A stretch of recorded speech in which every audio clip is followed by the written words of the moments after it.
अच्छा जी, अस्सलाम वालेकुम। तो नेक्स्ट हमारे पास जो मैनेजरियल इकोनॉमिक्स के अंदर चैप्टर आता है वो है प्रोडक्शन थ्योरी। बेसिकली ये माइक्रो इकोनॉमिक्स का ही चैप्टर, इसे समझ लें, मैनेजरियल इकोनॉमिक्स का ना समझें। तो इसके अंदर आप हमारे पास बहुत बेसिक चीज़ें हैं जो कि आप पहले पढ़ चुके होते हैं। प्रोडक्शन फंक्शन क्या होता है? Production function shows the relationship between inputs and output, how much output can be produced by using specific number of inputs. ये आपके पास बेसिकली रिलेशनशिप है जो आपका प्रोडक्शन फंक्शन में आता है। ठीक है, तो अब आपके पास प्रोडक्शन फंक्शन दो किस्म का हो सकता है। This can be like output is a function of labour and capital, और it can be output is a function of labour. इसे कहते हैं producing output with two variable inputs, जिसमें हम आइसो क्वांट बनाते हैं। एंड यहाँ पर आपके पास है output with one variable input. तो हम केस लेके चलेंगे, क्योंकि पीपीएससी में जब एमसीक्यू आता है या तो वो आता है लॉ ऑफ वेरिएबल प्रोपोर्शन से, यानी कि output with one variable input, या फिर वो आता है output with two variable input, यानी कि isoquant and isocost. So ये बोथ हम डिस्कस करेंगे। सो फर्स्ट ऑफ ऑल हम डिस्कस करेंगे law of variable proportion. Law of variable proportion जो है वो बहुत इंपॉर्टेंट क्वेश्चन है, बहुत इंपॉर्टेंट टॉपिक है पीपीएससी के एमसीक्यूज़ के पॉइंट ऑफ व्यू से। And there are number of MCQs that can be asked from this single diagram. Just like AR, MR, TR और elasticity के relationship की तरह ये भी एक important diagram है। It's very simple and it's very complicated। ये depend करता है कि आप इसके relationship को कैसे समझते हैं। So, अब law of variable proportion में हमारे पास जो variable input है वो आपके पास only one है, that is labor। So it is the behaviour, this diagram, ये जो लॉ ऑफ डिमिनिशिंग रिटर्न इस यहाँ पे शो हो रहा है। ठीक है, जो आपकी आउटपुट है वो इंक्रीज़ हो रही है एट डिक्रीजिंग रेट। अब यहाँ पर हमने बेसिकली स्टेज 1, स्टेज 2 और स्टेज 3 को लेके चलना है। हो सकता है आपसे एमसीक्यूज़ इसी तरीके से पूछ ले कि stage 1 of law of variable proportion what is happening, वो मैं आपको साथ साथ बता दूंगा। सो हो क्या रहा है यहाँ पर ये हो रहा है कि in stage 1 when you increase the number of unit, number of labours, like जो हम यहाँ पर लेते हैं, तो वहाँ पर सिचुएशन ऐसी बनती है स्टेज 1 में your marginal productivity is increasing, marginal product of labour is increasing as well as average product of labour. So in stage 1 this is happening, जो कि आपको याद करना है। Average product is increasing, marginal product is increasing, but marginal product is greater than average product. ये एक question है जो हो सकता है वो पूछे आपसे कि स्टेज 1 में क्या होता है। स्टेज 2 में क्या होता है कि your marginal product is falling, your average product is also falling, ये यहाँ पे मेंशन है, but your average product is greater then your marginal product. ये एमसीक्यू भी पूछा जा सकता है। थर्ड स्टेज, आपकी marginal product of labour negative हो गई है, your total product is falling after being maximum, your marginal product is negative, your total product is falling. ये पूछा जा सकता है। This will happen in stage 3। सो एक एमसीक्यू और आ जाता है कि which of these 3 stages is suitable for manager और प्रोड्यूसर। तो stage 2 is reasonable, stage 2 is suitable for the manager. Reason, आपकी मार्जिनल प्रोडक्ट पॉजिटिव है, बेशक फॉलिंग है, और आपकी टोटल प्रोडक्ट इसी फेज़ के अंदर जो है वो मैक्सिमम को टच कर रही है। So this stage is the most suitable stage for the manager. Possible MCQs जो लॉ ऑफ वेरिएबल प्रोपोर्शन से आ सकते हैं, हो सकता है कि वो पूछे कि in stage 2 law of law क्या हो रहा है with AP and MP. Average product is greater than marginal product, average product is less than marginal product, average product is equal to marginal product. तो अब आप डायग्राम बनाएंगे and then you will better जज कि इनमें से कौन सा स्टेज जो है ना वो स्टेज 2 में क्या हो रहा है। बिल्कुल स्टेज 2 के अंदर क्या है, average product is greater then your marginal product. तो आप इसको जज शो कर सकते हैं। Which stage is suitable for the manager, ये भी आपके लिए एक मैंने अभी बता दिया है। सो ये आपके पास क्या है, पॉसिबल एमसीक्यूज़ हैं जो कि स्टेजेस के हवाले से लॉ ऑफ वेरिएबल प्रोपोर्शन में पूछे जा सकते हैं।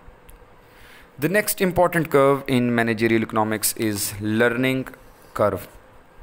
लर्निंग कर्व बेसिकली क्या शो करता है? लर्निंग कर्व शो करता है कि एज फर्म आउटपुट इंक्रीजेस, जैसे जैसे फर्म अपनी आउटपुट को इंक्रीज़ करती है, ठीक है। फॉर एग्जांपल आपके मैनेजरियल इकोनॉमिक्स की बुक के अंदर बताया गया है कि एयरबस है, ठीक है जी, और एयरबस कंपनी क्या करती है कि वो क्वांटिटी ऑफ देयर एरोप्लेन्स जो है वो इंक्रीज़ जैसे जैसे इंक्रीज़ करती जाती है, Q1, Q2, Q3 and Q4, तो उसके जो वर्कर्स हैं वो एक्सपीरियंस गेन करते हैं, लेस वेस्टेज ऑफ रिसोर्सेज होता है, और पर यूनिट कॉस्ट जो है वो एवरेज कॉस्ट जो है वो फॉल करती जाती है। बिल्कुल ऐसे जैसे इकोनॉमीज ऑफ स्केल का कॉन्सेप्ट है। So this is the learning curve which shows the relationship between output and average cost. So as output rises, the average cost usually fall because of the experience that the worker has gained, and this will be transmitted in terms of less wastage of resources and more experience lead to more productivity, तो average cost आपकी fall करेगी. Okay, the next concept in your managerial economics is break-even analysis. The break-even point comes where firms total revenue is equal to total cost. आप इसे कह सकते हैं कि no profit no loss, आप इसे कह सकते हैं नॉर्मल प्रॉफिट, ठीक है जी. तो ब्रेक इवन पॉइंट कहाँ पर होता है? फार्मूला हम यूज़ करते हैं ये वाला. हो सकता है कि आपको कोई MCQ ऐसा मिल जाए PPSC में जिसमें आपके पास ये तीनों इन्फॉर्मेशन दी हों और आपको कहा जाए कि ब्रेक इवन पॉइंट बताएं.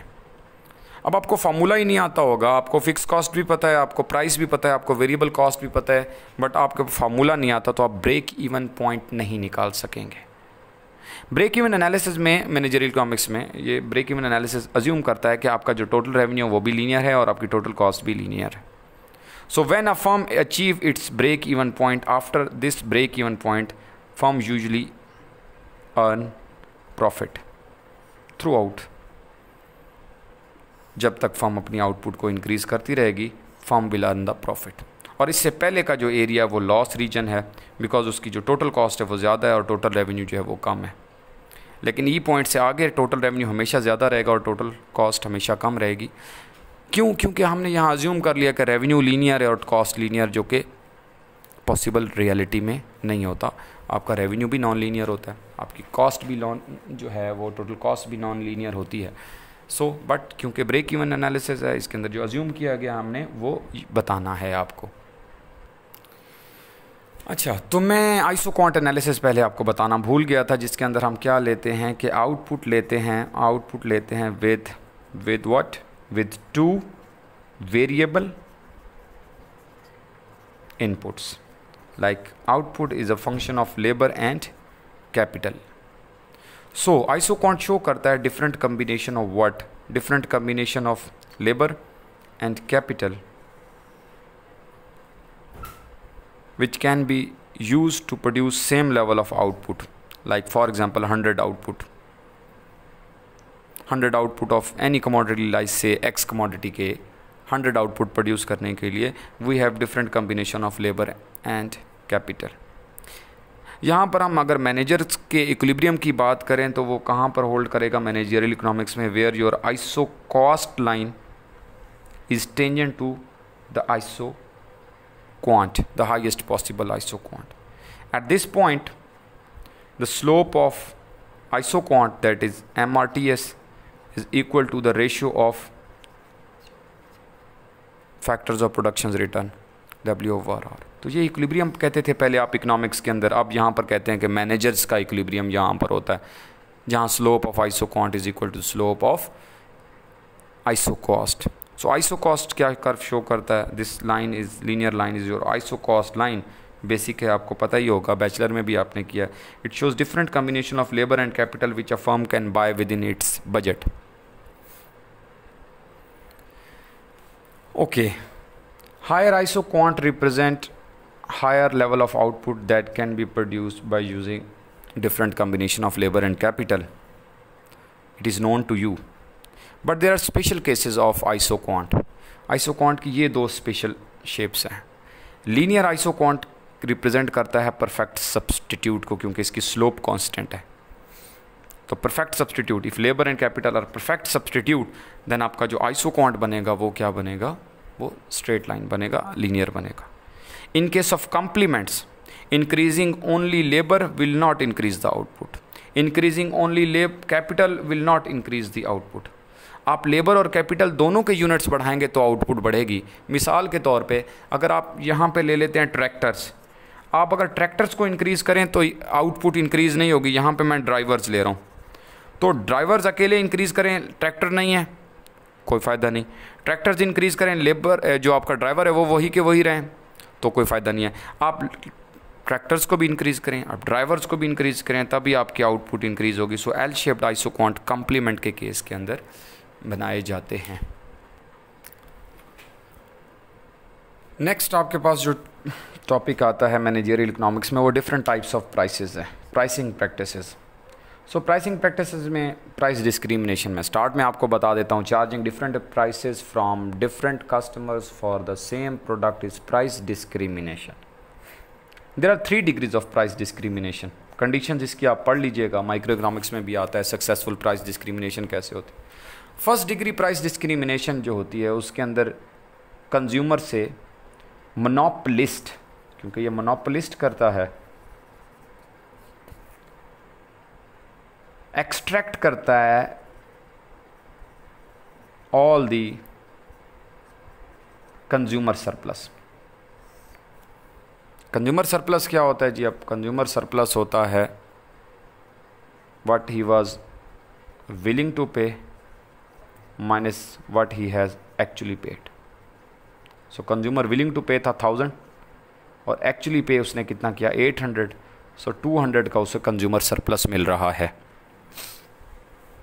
So first degree price discrimination में जो मोनोपोलिस्ट है वो क्या प्राइस चार्ज करता है कंज्यूमर से, what the consumer was at that time willing to pay, so no consumer surplus.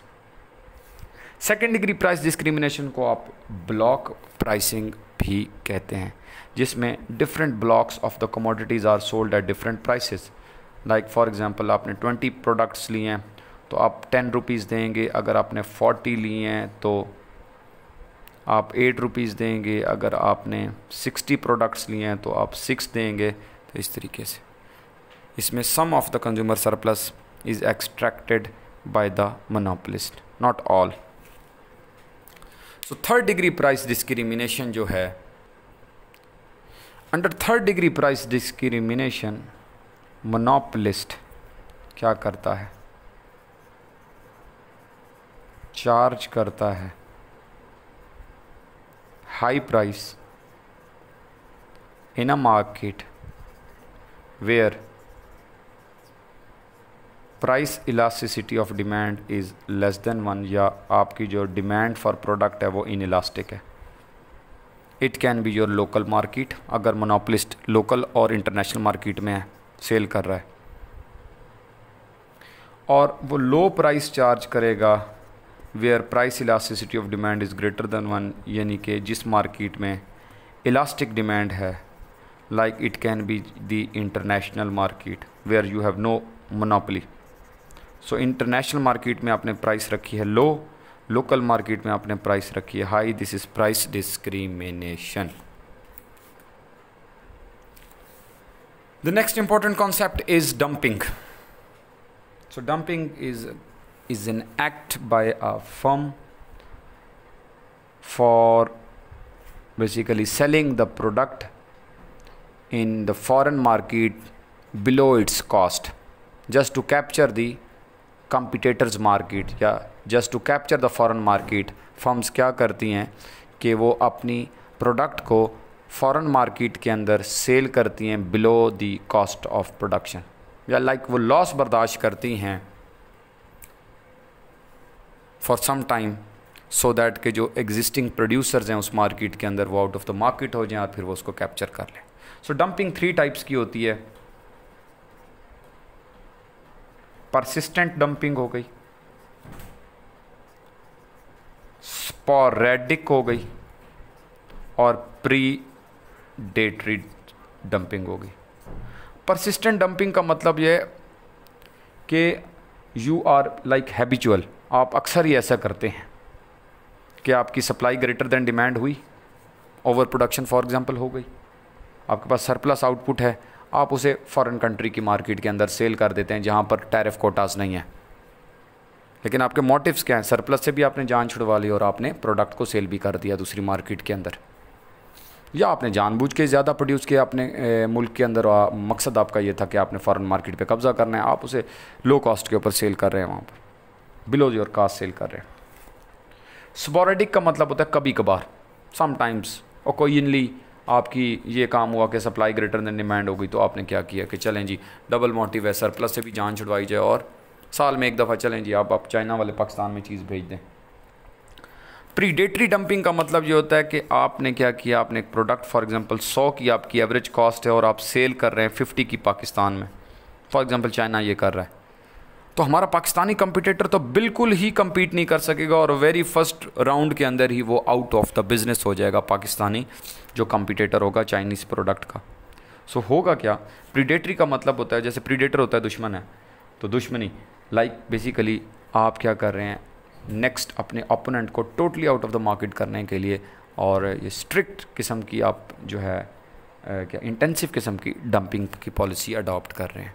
So dumping is illegal by international laws.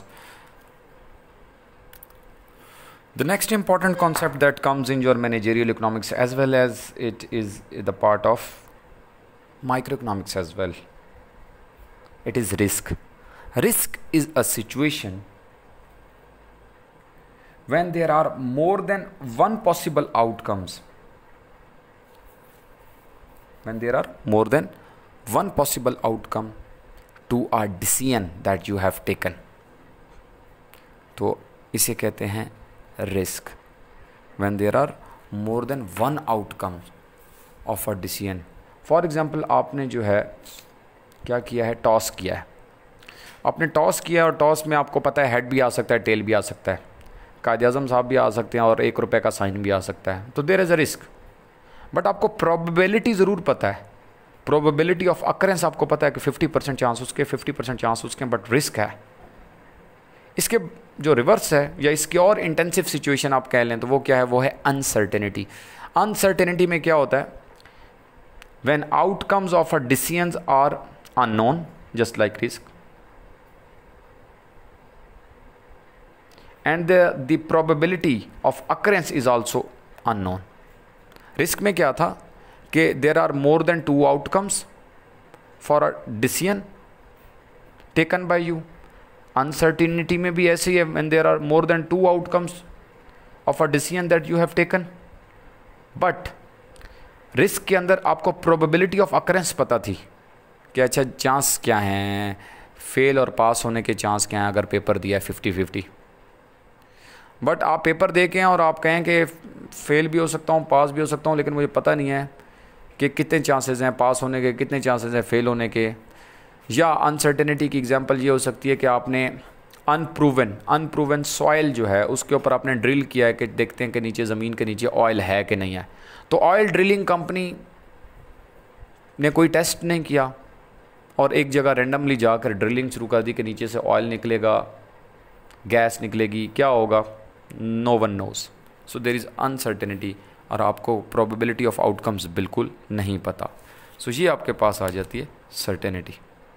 Risk में क्या होता है ये अभी मैं आपको बता चुका हूँ। सर्टेनिटी में क्या है, when the outcome of an event are known to you. आपको पता है कि आपने जो है ना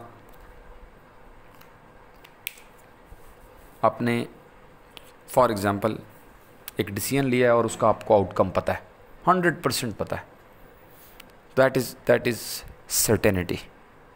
लाइक जैसे ट्रेजरी बिल्स होते हैं, ट्रेजरी बिल्स मैंने मॉनेटरी इकोनॉमिक्स में आपको पढ़ाया, उन पे जो रिटर्न होता है वो श्योर होता है, उसके ऊपर रिस्क नहीं होता। रिस्क फ्री इंस्ट्रूमेंट मैंने आपको बताया था कि ट्रेजरी बिल्स होते हैं। So there is no risk. Book में भी यही एग्जांपल दी हुई है आपके पास।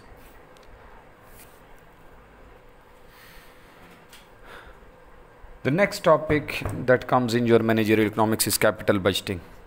तो कैपिटल बजटिंग बेसिकली क्या है, ये प्लानिंग प्रोसेस है जिसमें आप प्लान करते हैं कि अच्छा हम इतने पैसे लगाएंगे एक इन्वेस्टमेंट प्रोजेक्ट में और इतना रिटर्न 4-5 सालों में इस प्रोजेक्ट की लाइफ पे आपको मिलता रहेगा। सो बेसिकली मनसूबाबंदी बनाना, प्लानिंग करना about any investment project is capital budgeting. तो डेफिनेशन क्या दी हुई है बुक में, the process of planning the expenditure that give rise to revenue over a number of years, that is capital budgeting. अब इसमें क्या करते हैं कि अगर इसकी एप्लीकेशन देखें तो हर इन्वेस्टमेंट प्रोजेक्ट पे, चाहे माइनर हो चाहे मेजर हो, उसके ऊपर एप्लीकेशन होती है कैपिटल बजटिंग की। सो इसके दो तरीके हैं कि प्रोजेक्ट, कोई भी इन्वेस्टमेंट प्रोजेक्ट जो है स्टार्ट करने से पहले आप प्लानिंग करते हैं ना, तो उसमें क्या होता है कि आपके पास दो वेज़ हैं, मेजर दो तरीके हैं। कुछ बुक्स में 4-5 दिए होते हैं, तो हमारे पास दो तरीके हैं किसी भी प्रोजेक्ट को एक्सेप्ट और रिजेक्ट करने के।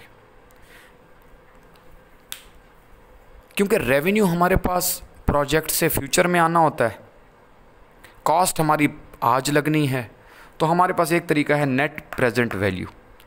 तो फ्यूचर में आने वाले रेवेन्यू की हम प्रेजेंट वैल्यू लेते हैं, इसलिए उसके साथ हम क्या करते हैं, ये डिस्काउंट रेट, ये जो के है it is a discount rate, तो हम इसको यूज़ करते हैं। So basically this area represent present value of revenue that will be obtained in future, यानी ith ईयर्स। उसमें से आप जो प्रेजेंट वैल्यू है निकले, जो रेवेन्यू, जो फ्यूचर में आने वाली अर्निंग है, उसमें से आपने कॉस्ट को माइनस करना है, कॉस्ट ऑफ कैपिटल को। लाइक फ्यूचर में आने वाले पैसे हैं फॉर एग्जांपल $1000, आपने जो मशीन ख़रीदी है वो है $800 की, तो आप इसको अगर इसमें से माइनस करें, आपके पास अगर पॉजिटिव वैल्यू बचती है तो आप प्रोजेक्ट को एक्सेप्ट करेंगे, अदरवाइज़ प्रोजेक्ट को स्टार्ट या इनिशिएट नहीं कर रहे, बिकॉज सारा कुछ आप प्लानिंग कर रहे हैं। एनपीवी आपको बेसिकली बताता है कि whether you should start a project और नॉट। इसी तरीके से इंटरनल रेट ऑफ रिटर्न, ये दूसरा मेथड है, जिसमें if this your revenue is equal to the cost of capital, equal भी हो जाए तो you will initiate a project. So यहाँ पर जो इंटरनल रेट ऑफ रिटर्न है वो ये केस डायरेक्ट की वैल्यू है, यानी ये वो डिस्काउंट रेट है, ये वो डिस्काउंट रेट है। जब हम इसकी वैल्यू पुट करें तो ये फ्यूचर में हासिल होने वाला ये जो आपका रेवेन्यू है, इसको आज की कॉस्ट ऑफ कैपिटल या कॉस्ट ऑफ मशीन जो आपने बाय की है उसके इक्वल कर दे। तो ये आपके पास है कैपिटल बजटिंग, इसको आपने देखना है। ये दो सिंपल फार्मूलाज हैं, हो सकता है एमसीक्यू में कहीं IRR या एनपीवी पूछ लिया जाए। अच्छा, तो आज के इस लेक्चर के एंड पे मैं आपको एक मॉडल के बारे में बताऊंगा, that is sales maximisation model, और ये विलियम बोमल ने पेश किया। आप इसकी स्पेलिंग कर सकते हैं BAUMOL या विलियम बोमल ने पेश किया। अकॉर्डिंग टू विलियम बोमल जो है, जो ऑर्गेनाइजेशंस हैं या फर्म्स हैं, some firms seek not for profit maximization. कुछ फर्म्स का मोटिव प्रॉफिट मैक्सिमाइजेशन नहीं होता, कुछ फर्म्स सेल्स मैक्सिमाइजेशन या सेल्स रेवेन्यू मैक्सिमाइजेशन की तरफ जाती हैं। और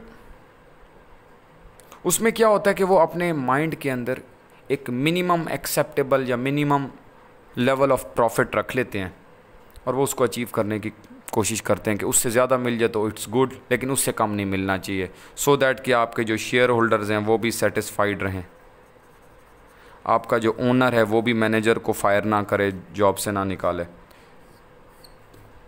और फर्म ग्रो करे। मेन मकसद होता है एक्सपेंशन ऑफ द बिज़नेस, क्योंकि ये उस सूरत में होता है कि जब मैनेजर और ओनर जो है उनमें डाइवोर्स हो, मैनेजर और ओनर उनमें फ़र्क हो, ओनर घर बैठा है और मैनेजर बिजनेस चला रहा है, तो इनमें डाइवोर्स का मतलब ये कि डिफरेंस हो। So manager has some objective of expansion of the business, तो वो प्रॉफिट को अपना प्राइम ऑब्जेक्टिव नहीं बनाएगा। ओनर का मेन ऑब्जेक्टिव होता है ज़्यादा से ज़्यादा प्रॉफिट। सो अगर ये डायग्राम आपने कई दफ़ा देखी हुई है, ऊपर वाली डायग्राम, तो ये रेवेन्यू और टोटल कॉस्ट की डायग्राम है। इसमें जो प्रॉफिट मैक्सिमाइज होता है वो वहाँ पर होता है जहाँ पर the gap of both curve are maximum और slope of total revenue curve is equal to slope of total cost. So profit maximize, ये लाइन है आप देखें तो मैक्सिमम, ये प्रॉफिट लाइन है, ये पीक पे कहाँ पहुँचती है, इसी पॉइंट पे X1 आउटपुट के ऊपर। ये डायग्राम आपके पास पेज 381 में मैनेजरियल इकोनॉमिक्स की बुक में बनी भी हुई है, देख लीजिएगा। सो ये प्रॉफिट कर्व है, ये वाला ब्लैक है, ये पाई कर्व आप कह लें इसे। लेकिन फर्म क्योंकि सेल्स रेवेन्यू मैक्सिमाइज करती है, टोटल रेवेन्यू को मैक्सिमाइज कर रही है, तो वो मैक्सिमाइज कहाँ पे हो रहा है, वो पॉइंट A के बजाय कहाँ पे हो रहा है, पॉइंट B पे हो रहा है। और बी पॉइंट पे जो फर्म एक्चुअली प्रॉफिट अर्न कर रही है वो दिस वन नहीं है, पीक वन, उससे थोड़ा कम है, इसे मैंने एक्चुअल लिखा हुआ। ये जो मिनिमम प्रॉफिट फर्म ने सेट किया हुआ था कि जिसके ऊपर share holders will be happy और ओनर विल बी हैप्पी, वो ये है। फॉर एग्जांपल वो 15% है, फर्म ने एक्चुअली अचीव कितना किया, 70%। लेकिन अगर वो प्रॉफिट मैक्सिमाइजिंग वाले ऑब्जेक्टिव की तरफ जाती इस हाईएस्ट लाइन पे, तो हो सकता है वो 20% भी अचीव कर लेते हैं, लेकिन ये फर्म का ऑब्जेक्टिव नहीं है। सो इस मॉडल को आप देखेंगे और इंशाल्लाह कुछ मॉडल्स रह गए हैं मैनेजरियल इकोनॉमिक्स के, वो हम नेक्स्ट लेक्चर में करेंगे। तब तक अल्लाह हाफिज़, इंशाल्लाह मिलते हैं वेरी सून।